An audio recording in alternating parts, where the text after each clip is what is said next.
Hey, hello everybody. This is Tabletop Tango. I'm Carl with my co-host Eric, as always. Oh, yeah, there that was my flourishy. Yeah. That was my flourish for myself. So, how you doing today? How you doing? I'm doing all right. You know, it's pre-Christmas. Yes, this is being How are you recorded doing? before Christmas. Really close. Yeah, you probably get this. This is supposed to be like post New Year when somebody sees this. yeah. But anyway, Merry Christmas anyway. So today we're planning on talking about Savage Worlds combat. Getting a tutorial, do a deep dive. Again, that's Tabletop Tango's all about the deep dive. So we're going to do a deep dive on combat, and there's so much to combat in Savage Worlds, so this should be pretty exciting. So much. And I definitely feel like there's a lot of options, but at its core, it's very simple. It's also very creative. There's a lot of leeway for you to get really creative if you wanted to, and it's extremely lethal. It's extremely well. We talked about previously in a previous episode about exploding dice and how the game works, and so anytime you have exploding dice, it can be go from a simple hit to 35 points of damage in one roll. So it definitely can be deadly. And healing can be hard to come by, even in something where there's magic or powers. That's true. Absolutely. Absolutely. So, all right. Well, so we might as well just get right into it. I think there's a couple of there's a concept we'll want to do a quick review of in case you haven't seen those other videos. We'll start. We did talk about this in our past videos, but one thing we just want to go over real quick is opposed rolls and what that means. Basically, like most things in Savage Worlds, there's a target number 4. When it's opposed rolls, it's usually the player rolling against the GM who's playing as an NPC, or vice versa. How those work is the attacker always rolls first. They can then decide if they want to use a Benny or not.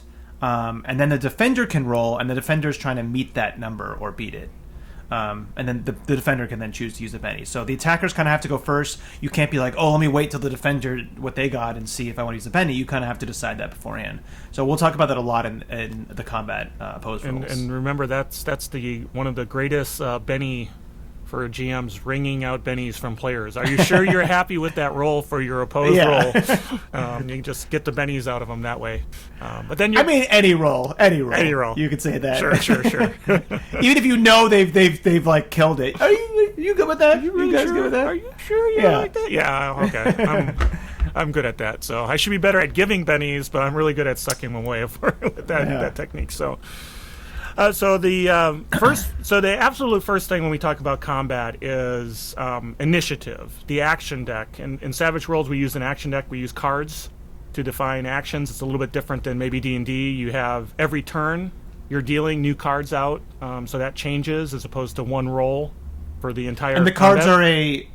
cards are a normal 52 card playing card deck. It's not like special cards. It's any poker deck or whatever you can have. Though, we'll talk a little bit about the Joker being important, and some folks put extra Jokers in. So they might put 4 Jokers in just because they're so important to gameplay. But we'll get to that. So I want to talk a little bit about how that gets dealt in, how we deal in each character. Yeah. So every character every wild card gets dealt a card. Usually, it's up to the GM, but usually it's like groups of NPCs or extras. NPC wildcards get their own. So, like, when I mean a group, it's like, if there's a bunch of zombies and there's a bunch of skeletons, they probably each get their own card. And this is every round. And it uses kind of the highest card goes first, with Joker at the top. Well, technically, a Joker is on hold. We'll go into that. But an ace would be first, then a king, etc., etc. And it follows reverse suits. So spades beats hearts, which beats diamonds, which beats clubs. Spades, hearts, diamonds, clubs. Spades, hearts, diamonds, clubs. Yep. Spades, diamonds, clubs. Yeah. One thing you can do that we've talked about before, but this is a time you can use a Benny. If you're not happy with your card, spend a Benny and you get a new card dealt. Now, I usually expect people to say that right away. Don't spend too much time thinking about it as we're getting everybody ready and somebody's about to start making a turn and go, oh, no, I want to spend a Benny. So I guess that's up to your game master. But personally, make that decision pretty quick. And then of course, did you mention the edges? No, I haven't mentioned it. No, go ahead for it.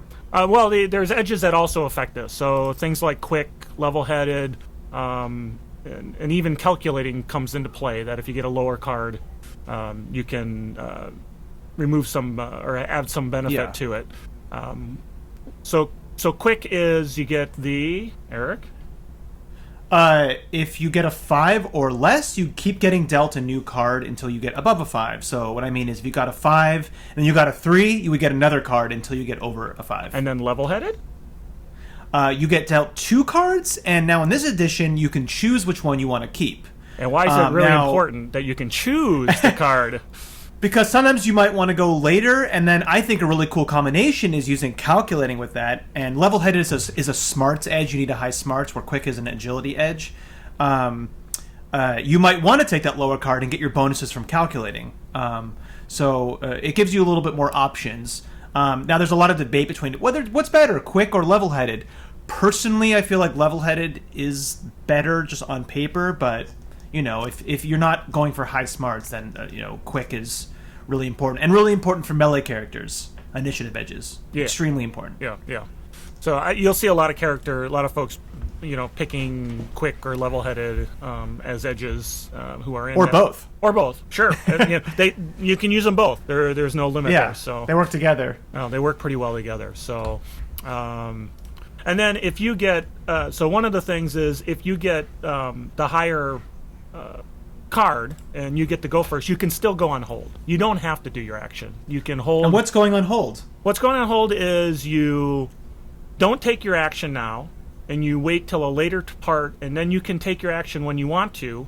But there's a caveat: if somebody else is about to take an action, and you want to interrupt that action, that's now an opposed check.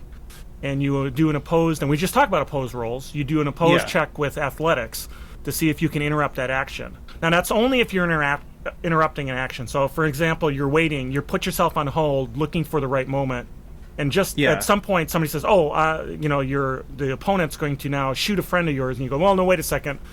I want to interrupt them so I can take my action. That's when you be doing your interrupting actions. But you don't have to do that. You can say, well, I'm just going to go now.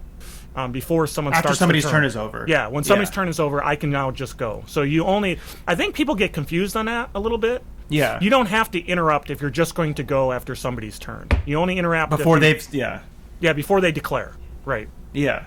And then so it is important to note that you don't have to even say what you're going to do, unlike some of the other big games out there where you would have to I'm going to hold my turn, but I'm going to do this. This is the trigger. There's no triggers. You just go on hold.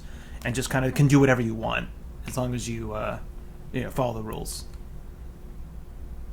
Okay. And then jokers. Well, go ahead. A joker is really cool. So in the new version, SWADE, you get a Benny when you get a joker, and we talked. Everybody gets a Benny. Everybody gets a Benny. Well, not the game master.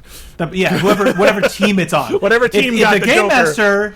Yeah, if the game master got an NPC got one, then they would get one. Yeah, absolutely. But I didn't notice in the game I was playing with you, so your guy got a joker, somebody got a joker, and you got a Benny because you just dealed him out straight across. Oops. I know. I saw that. I didn't call you on it because I figured you weren't going to use it. So. Well, I usually don't give. So this, I think it is an optional rule now. Jokers are wild. I don't think it's just core mechanics anymore. No, Joker's Wild is the core mechanic. It used to be a setting rule. Yeah, it's flip-flop. Okay. So, yeah. Flip-flop. I don't personally use it in my game. I just allowed them to because they were basically trying to get out and steal a car and outrun a small nuclear bomb. So I was like, okay, maybe it's appropriate right now for them to getting bennies on jokers.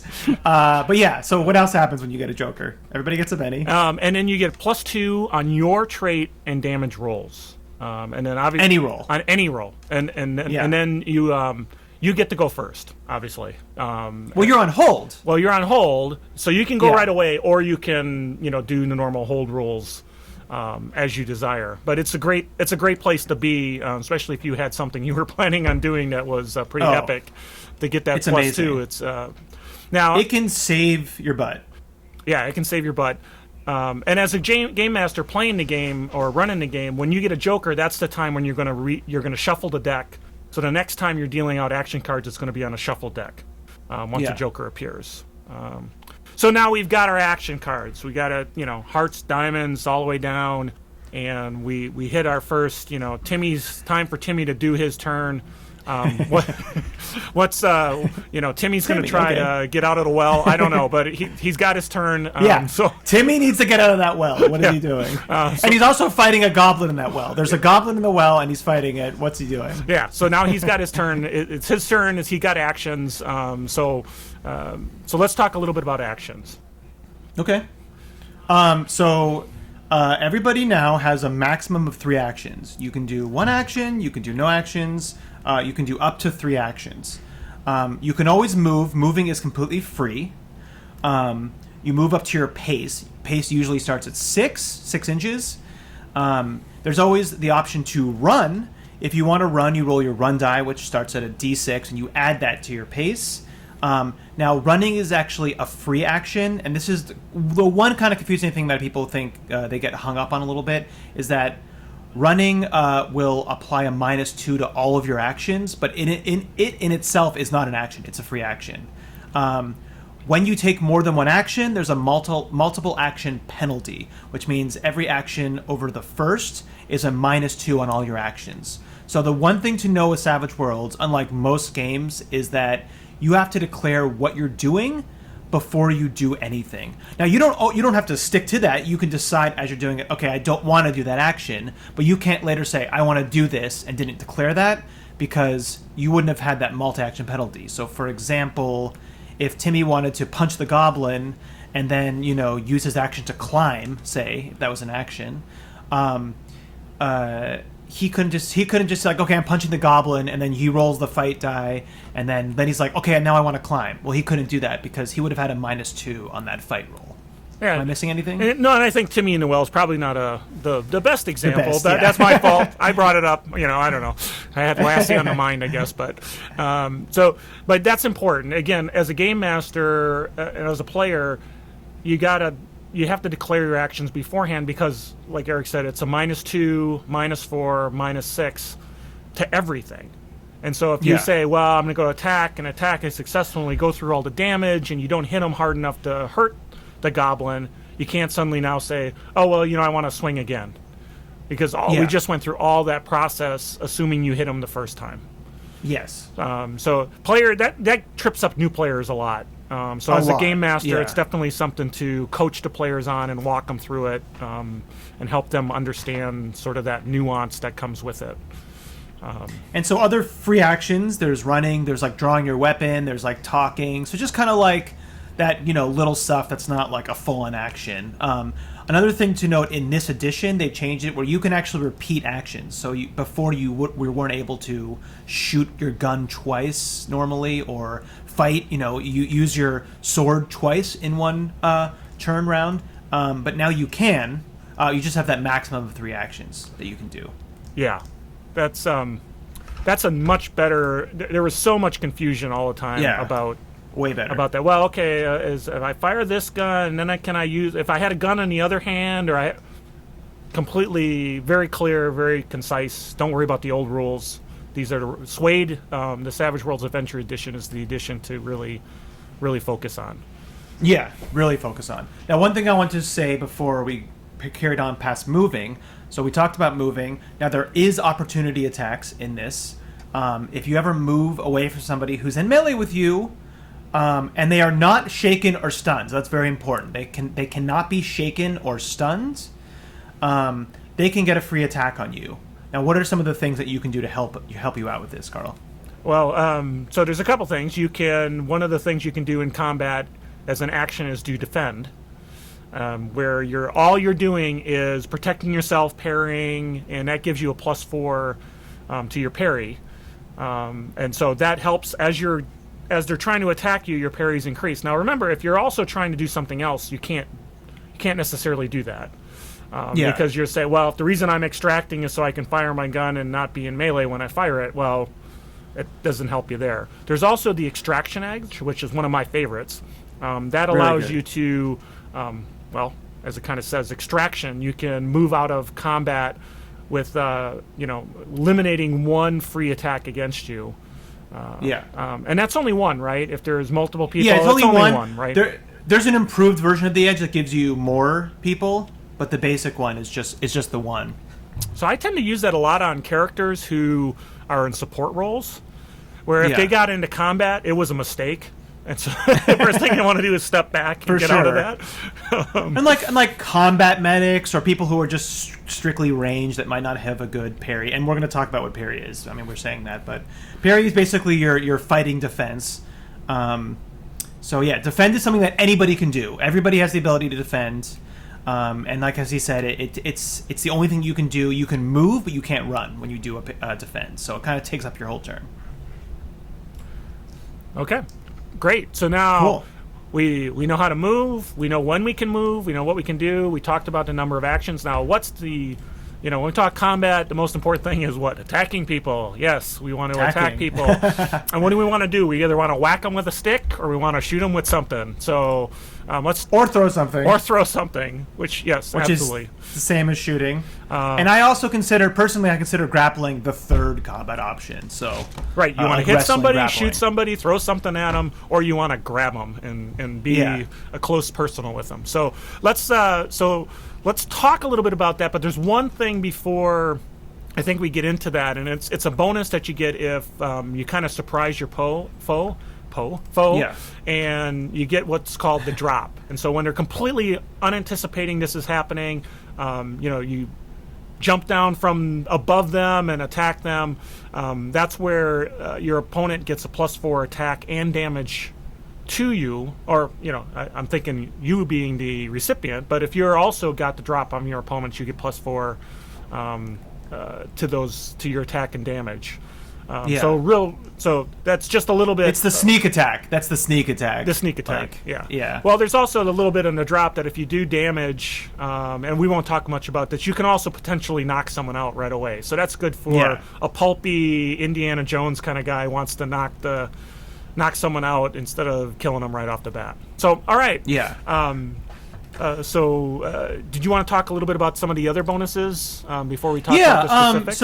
We'll talk about those specific types, but there's some universal bonuses and penalties that apply to all of the kind of combat styles.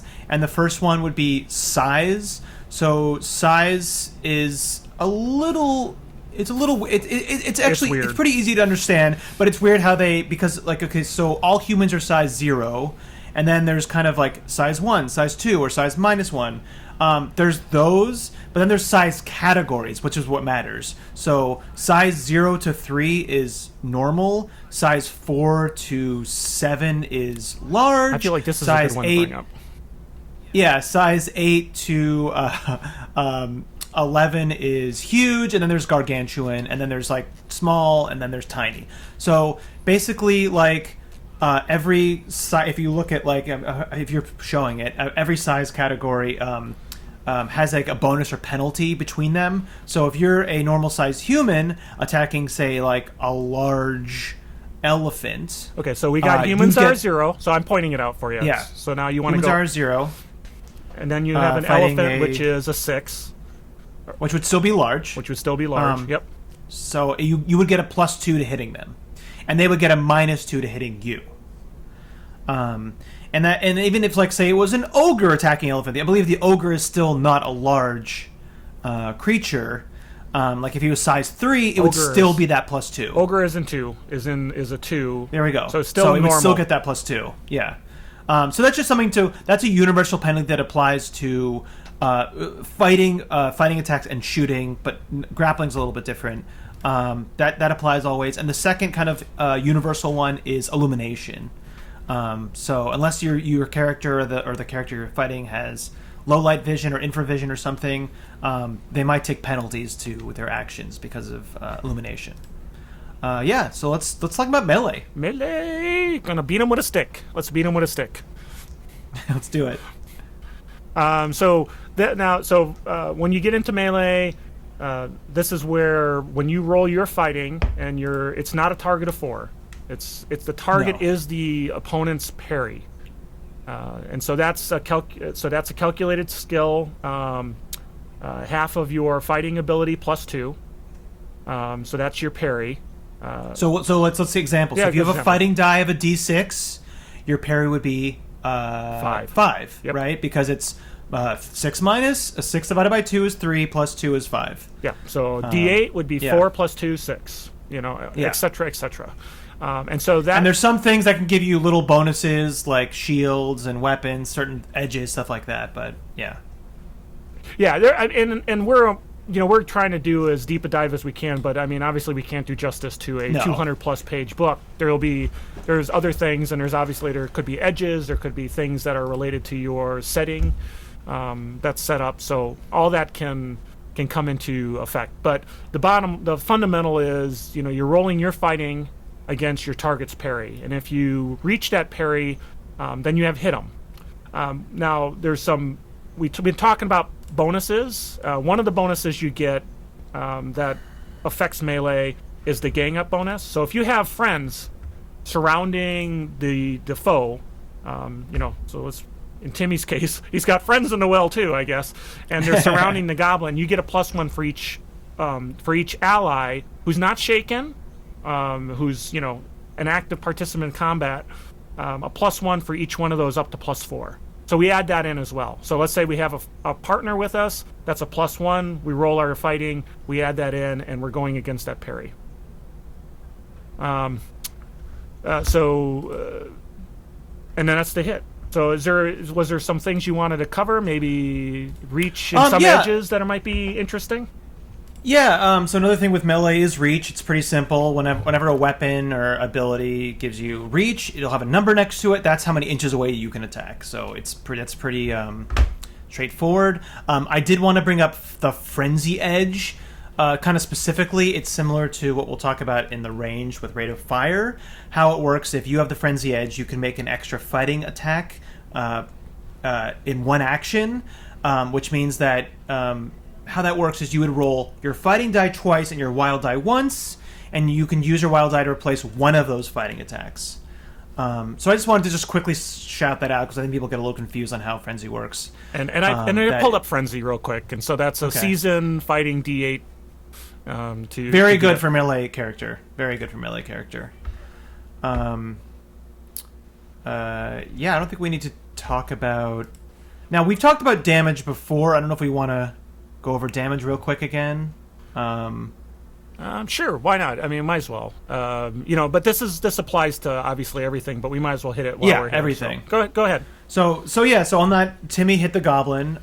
Good. If he hits on the parry number or within 4 of that. So if the goblin's parry was 5 and he say hit a 5, 6, 7 or 8, he would just get a straight hit. Anything over 4 or over is a raise. When you have a raise on damage, you roll an extra d6. It's kind of just like extra damage that you get. You roll your damage, it's against their toughness. When you hit their toughness, they're shaken. When you do 4 over their toughness, each one of those is a wound. So when he talked about hitting that parry, that's how that works, and that's how people get shaken. Yeah. So I think people get confused, and maybe it's just the folks I've run into at conventions, but sometimes I get confused about the raise. So it's not my toughness, and I have to go another set of toughness above to get a raise. It's still 4. Yeah. It's like once you get over raises that toughness, are always 4. The next 4 always. You get another raise. But people get confused about that all the time. Well, toughness is 7. Shouldn't it be 14? No, it's not. It's not at all. So so keep that in mind. So when we do, then you do the damage. If you don't get a raise initially, it's you're shaken. Your opponent's shaken. If you get a raise at that point, or multiple raises, I guess, then there could be a wound. Now, if the person's already shaken from a previous combat round, you'd get a wound right away. And so that's why... So if you apply shaken on a shaken, it wounds them. Exactly. And so that's why it's very important not to go running around the battlefield being shaken and try to get out of that state as fast as possible. Which, by the way, you can spend But it has to be from damage, though. It has to be from damage. That's something to note, that if you get shaken from like an ability that's not damage, you won't get a wound from that. That's a good nuance. It's good that you pointed that out.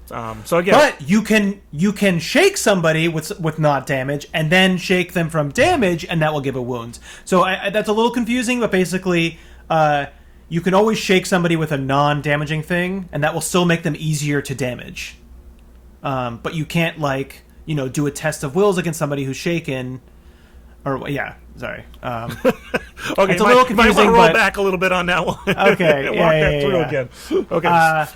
But okay, so basically, if you can shake somebody with say an ability that's not a damage ability, and then somebody can then it's easier for that person to be wounded because all that somebody else has to do is shake them with a fighting roll. But the reverse isn't true. If that person was already shaken, and then you shake them with a non-physical damaging ability, they won't get a wound from that. Right. So now that's a lot clearer, I think, to everybody. Sorry about that. No, it's perfect. It's perfectly fine. That's the reason we do the deep dive, is to explain some of the stuff that maybe the book is. The nuances. Yeah, exactly. Yeah. So we damaged, we hit them with a stick. Nice job. But now let's say, above the well, looking down in the well, there's one of Timmy's partners who's got a bow who wants to shoot that goblin down in the well. So now we're talking ranged attack. And range attack does not use parry. The target is 4. And so that's the classic target for 4 for anything. And of course there's modifiers for range. If you're not in short range, in medium range, long range, you have penalties associated with that. Cover. -2 for each category. Right, -2, -4. There's even I guess there's extreme range, which is -8, I believe. Which good luck. Yeah, at that point. It's it's hope and a prayer. Launch it in the air, see where it lands. And then there's also cover, which is if you got light cover, it's -2, medium cover -4. So in this case, our goblin's pretty much he's out in the open there, right next to Timmy. So the range is short. The cover, I'd say he doesn't have any, and so he can go ahead and make that attack. Yeah. So one thing to also know about ranged is that to shoot somebody in melee, which we're doing, So say if somebody's in melee with somebody and you want to shoot them. Oh, gotcha. You can only use a small one-handed, like a pistol. You couldn't use a bow. You couldn't use a rifle. You'd have to use a pistol. And then at this is the only time this happens. It goes against their parry. So the methodology behind this is kind of in any type of martial arts, in a real life situation. If you're next to somebody with a gun, you've done something wrong, right? So they can kind of wrestle with you to try to they're trying to push the gun out of their face, right? So it's their parry that's being. So it's their parry. So that's the only time. So it's usually that 4. But if you're next to somebody, you can shoot only with a pistol. But it goes against their parry. I mean, it's all kind of logical in the sense of you're in melee, you can't take a big long rifle and try to do something. But if you got a pistol, you can. But the person is bobbing and weaving and pushing things out of the way. So just like they would be if you were trying to attack them with a blade of some type or shape. So, so we get kind of real basic. We gave a real basic overview. There's a lot of again, there's nuances to that, and one of them is rate of fire. And so some weapons have a rate of fire of 1. That's kind of what we're talking about. I've got the bow. I can fire once around. But then we have other things like machine guns, for example, that have a rate of fire greater than 1. And so those we have to declare. So I'll let you run through that, but those have a unique set of penalties and capabilities that you need to keep in mind that are a little more complex than just I'm shooting. But what's cool is you can target different people. You can still use your wild die. All right, so go ahead. Kick it off. So rate of fire, that's anything of 2 or greater. Most guns will still allow you to shoot once if you wanted to. But anytime you want to do a rate of fire of 2 or more, and that's including, there's an edge that actually allows you to increase that. So if your rate of fire, the number is how many times you get to roll your shooting die. Now this works similar to Frenzy. So a rate of fire of 2, which means you would roll your shooting die twice and your wild die once. If you had a rate of fire of 4, you would roll your shooting die 4 times and roll your wild die still once. And then in that case, again, you can only use that wild die to replace one of your shooting dice. So that's what's important. You don't roll shooting and your wild die 4 times. You roll your shooting die 4 times, your wild die once. Whenever you do a rate of fire of 2 or greater, you get a recoil penalty, which is a -2. Now, this is cumulative with any other multi-action penalties that you had. So, say if you chose to, do another action and then do a rate of fire shooting, that would then all those shooting rolls would have a -4 to them. So, just also something to note. Now, there is an edge that helps with this. It's called rock and roll, and it eliminates that recoil edge. So, if you really want to be the shooter dude, that's a good one to look up. If you want to sit there with the machine gun and just lay down fire without the recoil, it's nice. Submachine gun, yeah. Now there's nice. also something called suppressive fire, which I don't know if you want to pull that up. Suppressive fire. I'm not sure where that is in the document. Suppressive fire. So suppressive fire is on page 107.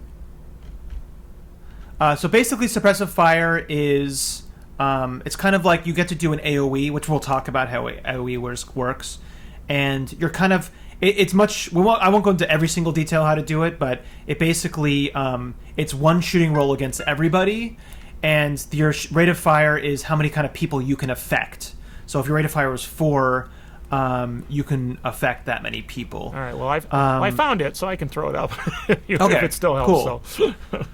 So. And when I said affect, I mean that's how many people can be damaged. Everybody in that AOE can get distracted. That's what it's mainly for. It's mainly to apply distracting. It's not really to hurt people, but raises will damage people, but it can only be up to that rate of fire maximum. So that's just, again, I'm not going to go too much more into it, but that's just a little extra thing you can do with rate of fire. Also, real quickly, some guns have 3-round bursts, which allow you to add a +1 to your damage and your shooting roll. There's an edge that will actually, called double tap, I think it's called, that makes it +2 to each. Now, all of these things, when I say rate of fire, 3-round burst, all of these require more ammo, which is very important to note. Yeah, so this is not 1 bullet per shot. So if you do even just a rate of fire of 2, you're spending 5 bullets. So rate of fire of 1 is always going to be 1 bullet, but even a rate of fire of 2 is 5 bullets. A rate of fire of 4 is 20 bullets. So when you're in a game that, reloading is an action in Savage Worlds, that it does kind of put a limit on you just going buck wild all the time, right? Well, and not to mention games where, like your Fallout game, where ammunition is somewhat scarce. You want to be careful not to blow through all your ammunition. And certainly. You want to talk about innocent bystanders? So the innocent bystander, the idea there is if an innocent bystander is somebody who's, in combat, in around where you're firing and potentially in melee, if you fire and you miss, there's always a chance of hitting them. And so the nuances of it is if it's a rate of fire 1, a wild card has to get a 1 on his wild die, basically a critical failure. And extras will just be a 1 on their skill die, and this is not always. It's you said thematically appropriate. If it's a rate of fire 2 or a shotgun, it's much easier. A skill die that rolls a 1 or a 2 hits a bystander. So it's easier to hit people when you have a semi or fully automatic weapon or a shotgun. So quick question: do you do that very? I mean, I know in the Fallout game it's a pretty deadly, game, but do you use that all the time? I sometimes, it.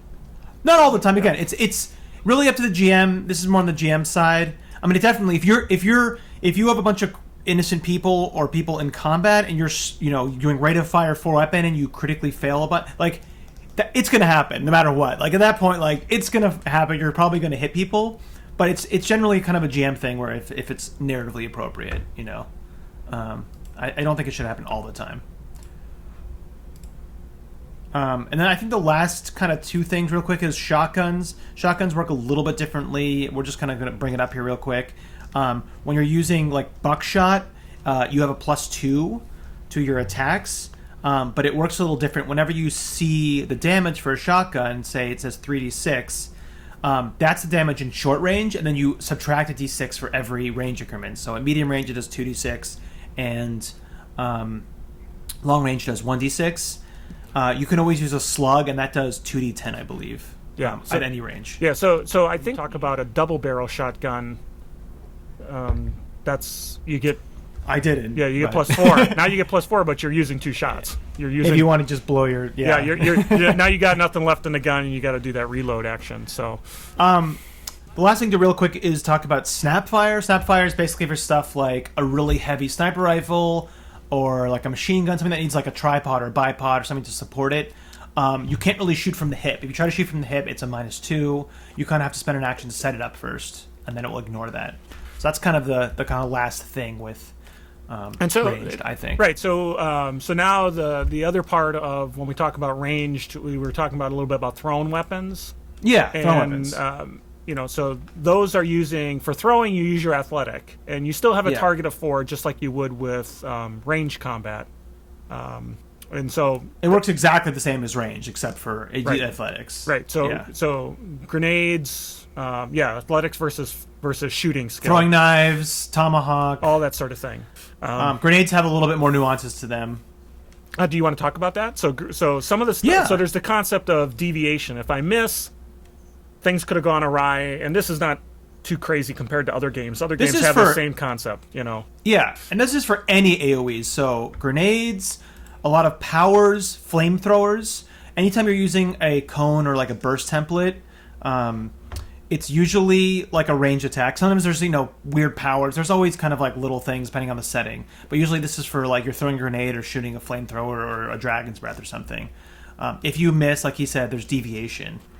I don't think we need to get into the details. We don't have to just talk pull up the GM rolls, you roll 2d6, and you get the orientation and you get the distance. And now, one thing to know with most AoEs, people can evade if it's reasonable for them to do so. If they're like, if it's little Timmy in the well, he's probably not evading. There's nowhere to run. But if you're out in the open, you can evade. Evade is athletics -2. No, agility -2. If you have the improved dodge edge, though, that eliminates that. Just a quick little tip there. And the important is it's something that it telegraphs it. So if somebody's got a flamethrower and they're about to, lay waste to you, they're telegraphing they're about to do that, and you can do that. Dragon with his breath weapons. If it's not telegraphed, as a GM, you don't have to, or in the case of Timmy being stuck in the well, you don't have to give that evasion. It's not guaranteed, right? It's just, I threw the grenade and it landed at my feet. I got a chance to do something. That's where the evasion comes in. So one more thing. Grenades can be thrown back.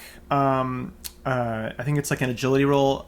But you can also cook grenades. This is one thing that you can do where you make a smarts roll, I think at -2. I don't.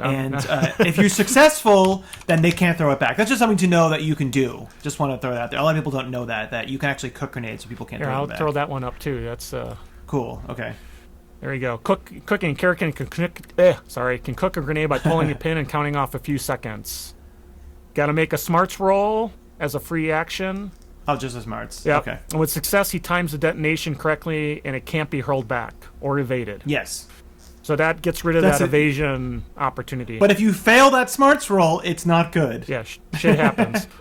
Failure means it can be thrown back or evaded, and a critical failure means it detonates in your hands. Which is not good. Yeah. There's no evading that. That can ruin your day quickly, I guess. So. Yes. So I think number 3... Now, I just want to, real quick before we move on to grappling, I think a good thing to throw out there is shields. The main thing that shields do, they help in both melee and ranged.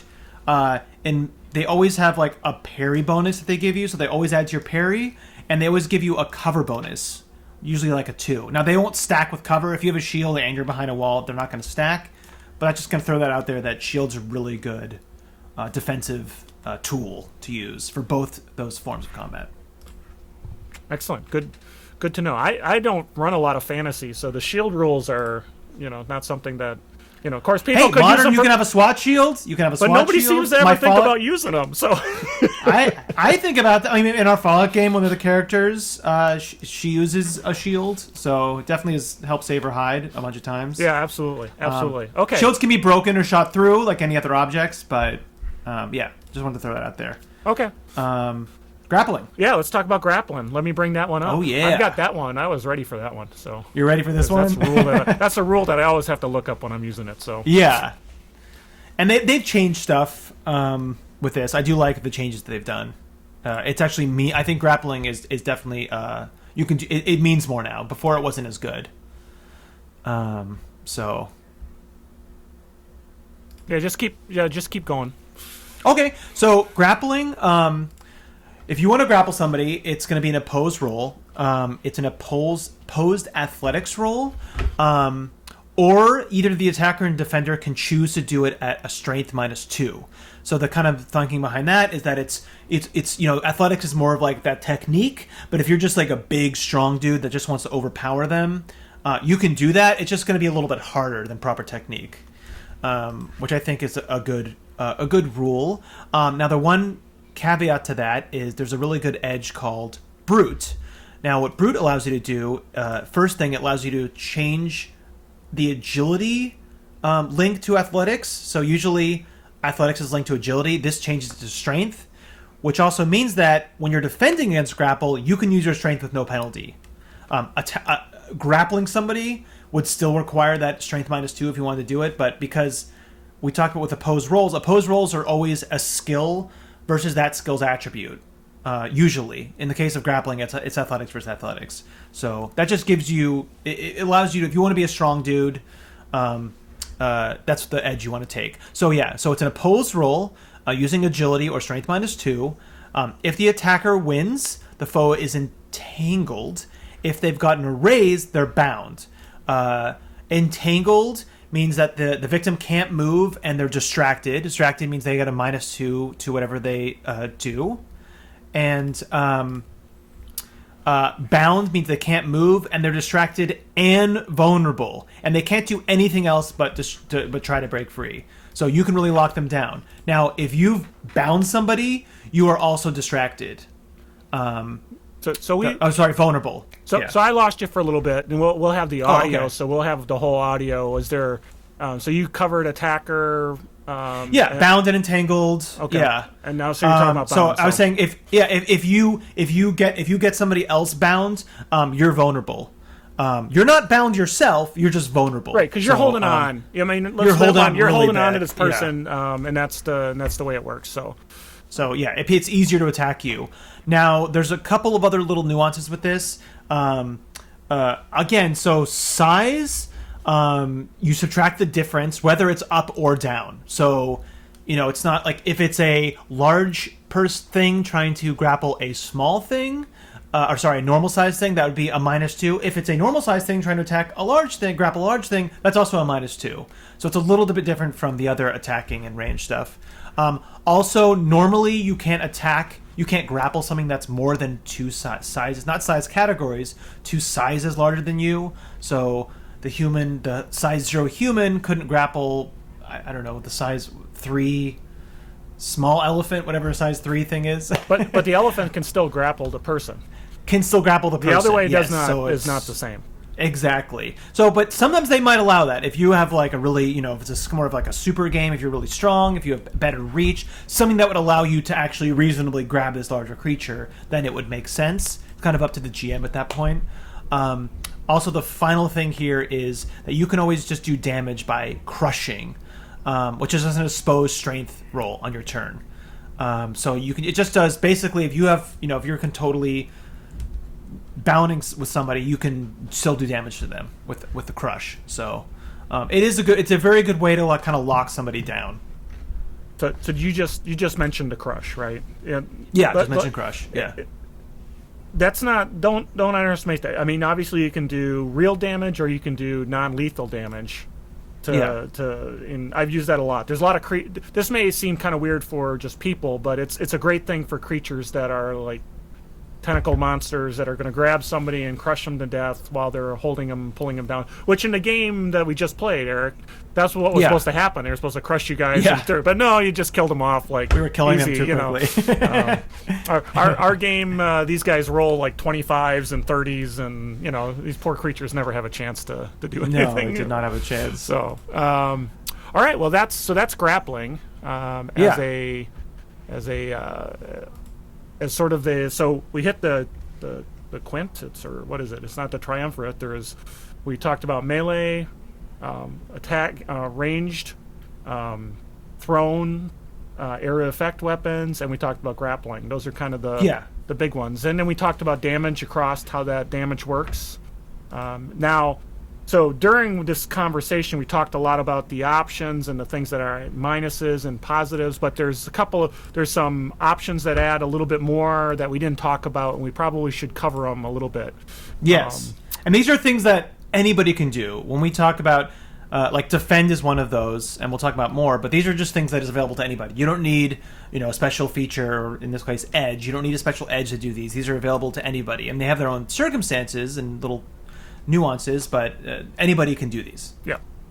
So, for example, is aiming, which is if you take your turn, and instead of doing your whole turn, and you take that time and say you're going to aim, your next round attack will get a +2. Is that or ignore 4 points of penalties? Or ignore 4 points of penalty. Yeah. Does that also give damage? Does that add +2 to damage? No, too? it does not. It does not. I didn't think so. No.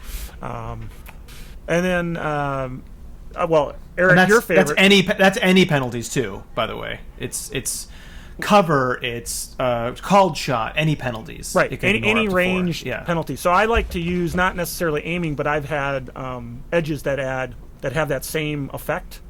Like marksman, and I like to use that then gives me an opportunity to do a called shot with less penalty, as opposed to just get a bonus on a hit. So, very nice.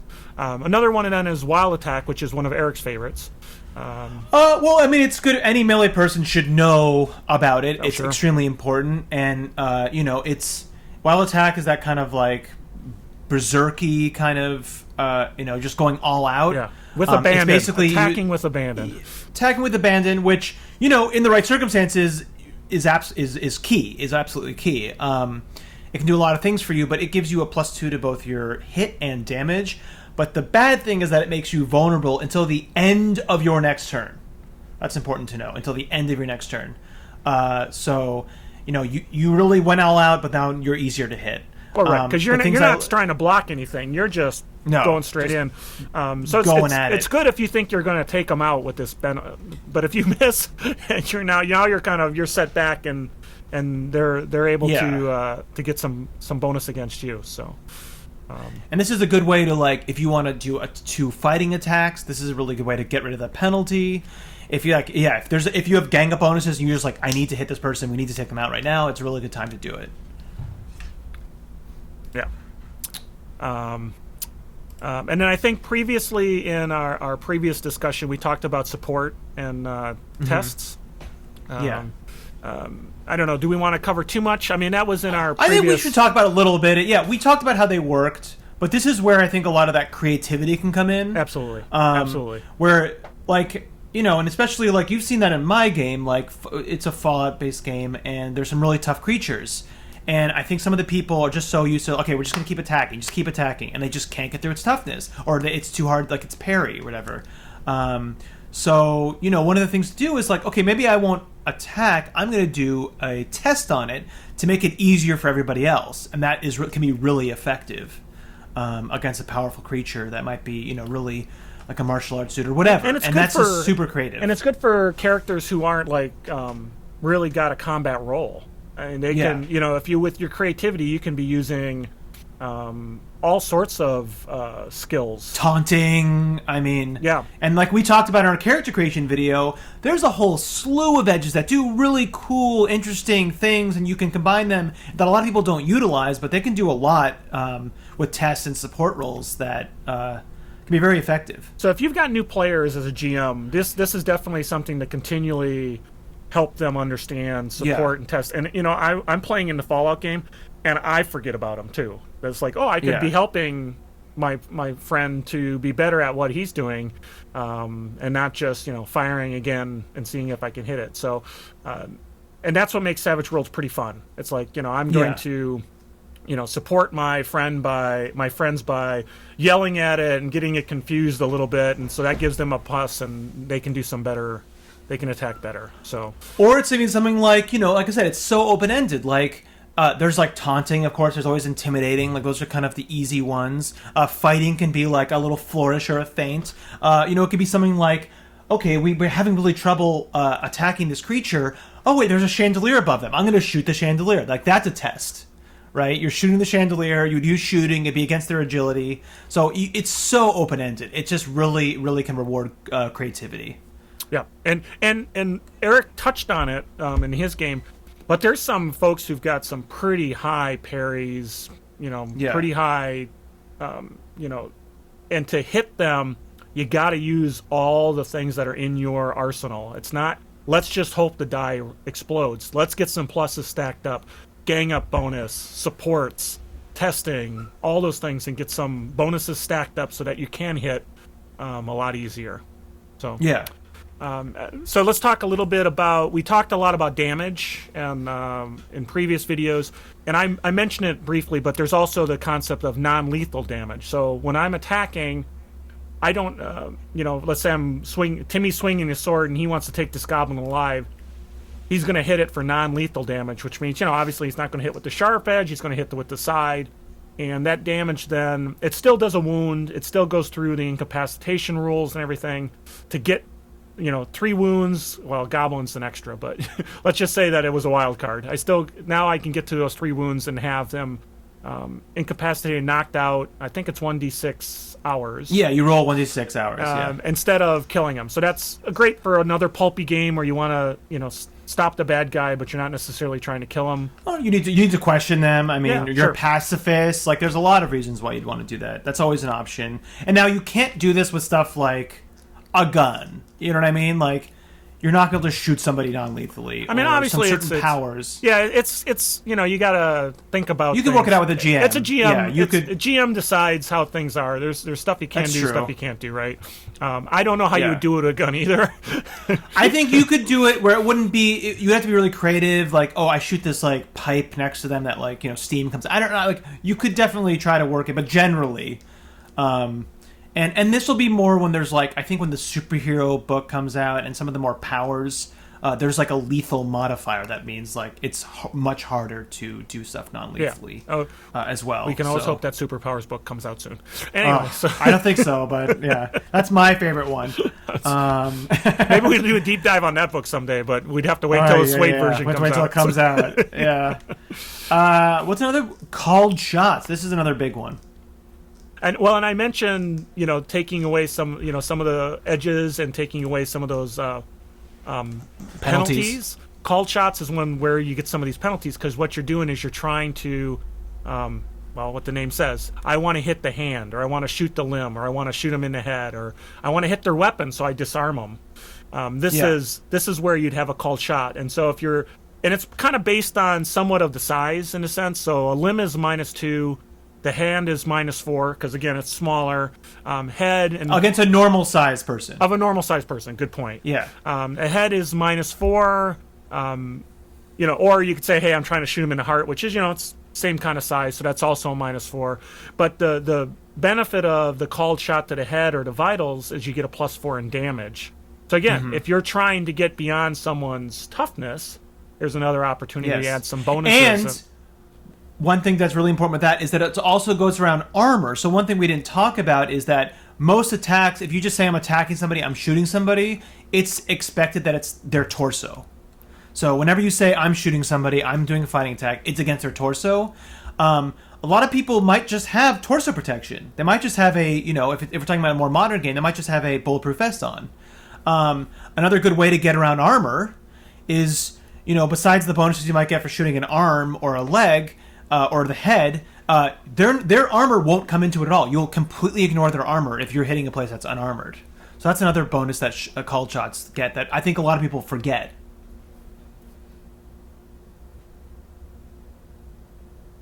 Don't you think so? Can you hear me? I think I lost Carl.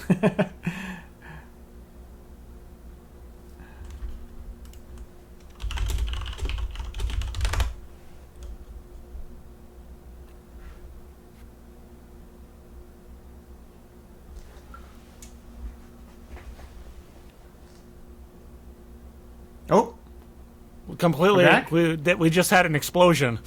Yeah. The whole thing just went, thank you, Discord. Holy smokes. Oh, man. So again, we record the audio separate, so you'll have all the audio, but for the last 20 seconds or so, Eric, we didn't hear We'll edit this out.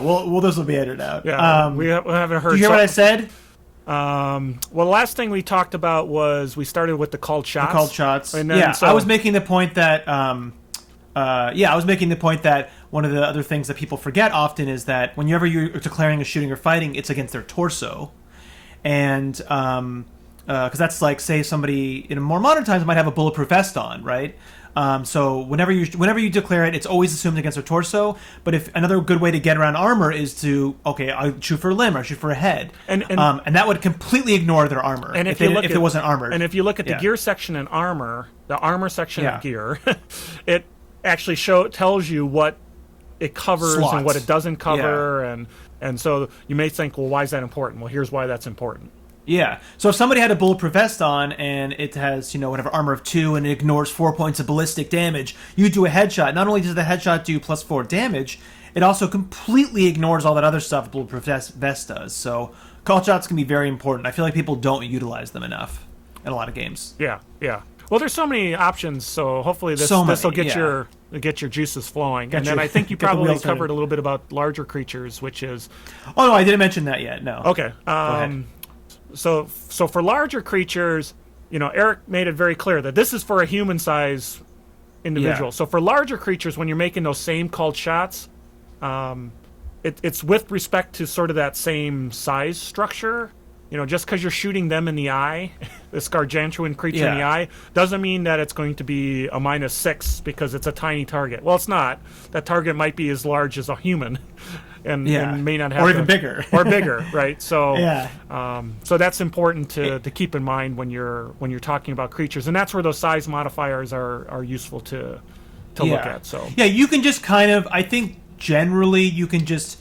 The easiest way to do it, if you're just to the GM side really quickly, is just to kind of it's a large creature and it's a head, so I would just do it's a -2 to hit, right? You're doing the +2 and the -2 kind of there together. Yep. That's the easiest way to do it. But sometimes there's creatures that have really large heads and small whatever, so it's kind of up to the GM there. If you're, trying to shoot that one missing scale on the dragon, I guess, just what's the size of that and how does that work into it? Yeah. Now, you may be wondering, why would I be shooting at the hand, and that sort of thing? And one of those things is to disarm. So you can also try to disarm your opponent. Now, this one's got, oh my God, do people talk a lot about disarm? And whether it's useful or not, and I have my opinion on it. So let's talk about the basics. It can be. Yeah. So disarming is either a called shot on the weapon or the limb. The limb kind of works as normally, just as any called shot. You basically drop it if you wound them. Against the item, I believe it's you kind of do damage, and then that person has to make a strength roll with the target number being that damage. So if you rolled a 12 damage, they'd have to get a strength meeting that. So it's a little... Yeah, and is it useful because they can just pick it up afterwards? Well, this is where people talk. It was it's a free action to ready a weapon, but it's not. It's a free action from a known location from your holster. If I shoot the gun out of your hand and you drop it, well, it might have bounced a couple feet away. It might have bounced, behind you. And so now it's a full action to pick it up. And so you'll have those and you might have to move. penalties. And you may have to move to get it. And get a free hit on you. Who knows? Yeah, exactly. So people talk about that and all the time as well. Is disarm even all that useful because they can just pick it up again as a free action? You're thinking about it wrong. That's what I say. You're thinking about it wrong. It's still a valuable thing. It's niche, but it can be very. I mean, what if they're like standing next to a cliff and you shoot it, and So it's always things are always going to be valuable. And it depends on the game, right? So if you're in a pulpy fiction game where you're trying to take the bad guy alive, and you're going to try to shoot the weapon out of his hand. You're not. Yeah. It's not every time. It's not plugging the guy 2 in the chest, right? So it all depends on the game you're playing. Okay. And say if you're in like a kind of very musketeer dueling game, disarming them and then attacking them, you're going to get bonuses because they don't have a weapon anymore, and you've upstaged them. Who knows? You might get a Benny for that. So again, there's a lot of different reasons why you might do it. I definitely don't think. I don't think it's as useless as people say either. I think it definitely can apply. And if that's part of your character's backstory. And maybe there's a hindrance, go for it. That arrogance, maybe there's an arrogance hindrance where it's or like... Or a quirk. I'm always disarming my opponent to show how much better I am. Hey, there may be some bennies in it, so... Go for it. It'll piss everybody else off who wants this guy dead, but hey, you're having a good time, so... Yeah. All right, so let's throw out prone. You want to talk a little bit about prone? Yeah, so prone, which this is one of the ones I don't know off the top of my head so much. All right, well, I can look basically, for it. you can decide to go prone. It gives you medium cover within 3 inches. So that means, like, if somebody's close to you, or sorry, I think it's 3 inches away from you. It says if the range cover. is 3 inches or greater. This does not stack with cover, however. No, it does not. No, like shields, prone, like no cover things will apply to any cover. That also applies to things like dodge, which gives people -2 to hit you. That doesn't also stack with cover.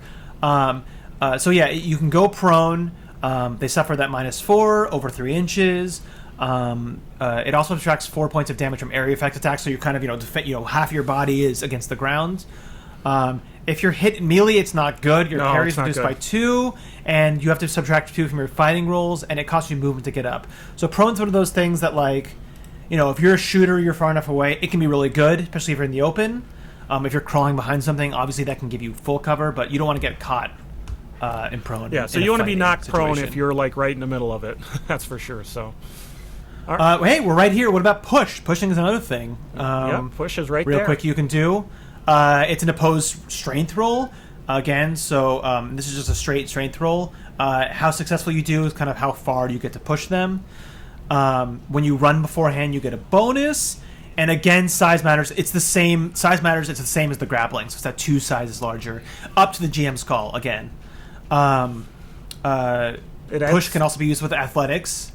And shields, they add... I didn't know this. Yep. They add their parry bonus. That's pretty good. I guess you're putting that in front of you and just battering ram, them back. So yep. So that was right there. Okay, great. Yeah. And then I think we only have kind of just one quick thing that I want to mention, which was 2 weapons. Now in the old edition, 2-handed weapons, having 2 weapons in each hand was much more important because you can only do 1 attack with 1 thing per turn. So now you can make multiple attacks. It's not as good. It's good if you start investing in a lot of edges that kind of take away minuses to it. But one of the good things that it does that if you have 2 weapons, you get a +1 against anybody who has only 1 weapon or no weapons. So it'll always give you an extra bonus to attack. So that's just one little kind of weird little thing that I just wanted to throw in there. That if that's kind of it's bonus now. Right. So it's not completely useless. I mean, you can get some bonuses for it. Even though the ability to use those weapons from a combat standpoint has been lessened because of the action economy that's now in. It's still that +1 can come in handy. It's still good. Yeah. And if you do invest in all the edges, it definitely is good. They definitely gave some edge support there where it will help you definitely, but there's so many edges to take, so it's hard. It's hard to decide. There's a lot of combat edges. Yeah, some people complain there's a lot of combat edges more than other areas. But you know what? Let's be honest, that's a role-playing game. Yeah, well, we talked about that. Remember, we talked about that before, because there's a couple, then, like, background, professional, those are all not combat edges altogether. So I think there's actually more non-combat edges, really, when you think about it. Yeah, that's true. That's true. So if we rewind back to that conversation, yeah, absolutely. I don't think there's too many, but some folks think there are. So not at all. I mean, And in a game like this, where there's no classes, there's no weird abilities that you get from your class or whatever, you need those kind of unique things to do in combat. Yep. So I think, I'm the, you're in my game. Like, I made a crap ton of edges for that. Like, I'm all about adding more options for people. So yeah, I don't think I think you wrote almost an entire game with your own edges. I did. I wrote my edge section, I think, is 5 or 6 pages easily. Well, not spaced out. So yeah, and this is we're talking about Eric's Fallout game versus my game. It's like how many. I don't add any edges. Let's just use the core book the best that we can and run with it. Which is good too. Yeah, there's no either way. I mean, you did add it. You added an arcarcane background though, but oh yeah, I did. Oh yeah, available on Drive-Thru RPG with a 1-star because apparently it sucks. Anyway, no. Somebody couldn't see it in one person. Somebody couldn't see it in their PDF viewer. I don't know what was wrong with that guy, but okay. I don't know either. It's a free thing. You should check it out. It's really awesome. It's really unique. I definitely think it's setting specific. I wouldn't mix it with a game with normal magic and stuff. Oh no, it's definitely for post-apocalypse kind of world. Yeah. It's called a nano mage. So all about nano machines adding, and so I'm all about techie kind of nano machines are my thing. I don't know. I use them all the time. So to do fantasy, he had to do a science fantasy basically. So exactly. Anyways, check it out. I think we're good. I think we're going to do a combat demo that's going to be in the next episode. We'll do that separately so people can kind of watch this, maybe sit on it for a bit, then kind of check out the combat demo or skip this and watch the combat demo. So that'll be real fun. I think it'll be you GMing, me as the player maybe. We'll see how it works out. All I know is I put it in Roll20 already, so you'll see. So you'll also get a demo of Roll20 while we're at it as well. So which is our preferred way of playing. Yeah, and that's actually set up pretty well for Savage Worlds in general. It is set up very well, yeah. And there's a lot of good API support. Anyways, we're getting off topic. All right, we're getting off topic. So, I learned something. I watched the previous ones, and man, a little stiff. So I got a little more energy here. So anyway, so we talked about actions. We talked about how the turns set up. We talked about all the different attacking. Sprinkled in all the different options that come in that you have to keep in mind, and in some of the edges that help out in there. So there's a lot. There's a lot there. So hopefully this was useful to you, to at least give you a feel, kind of verbally walk you through it, and help you understand a little bit more. Any closing thoughts that you have there, Eric?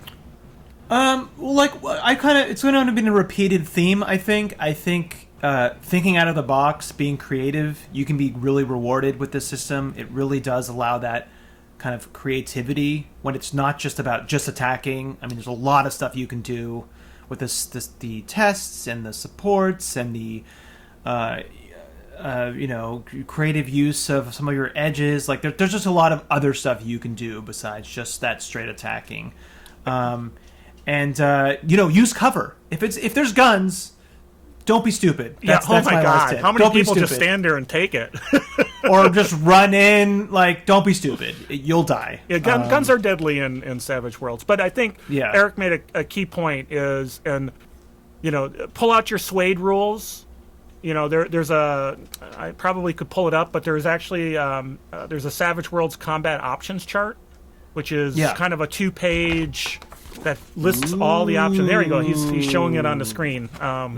Usually I would have it open, and that really kind of study it, because don't underestimate tests and support and all those options that you can add in to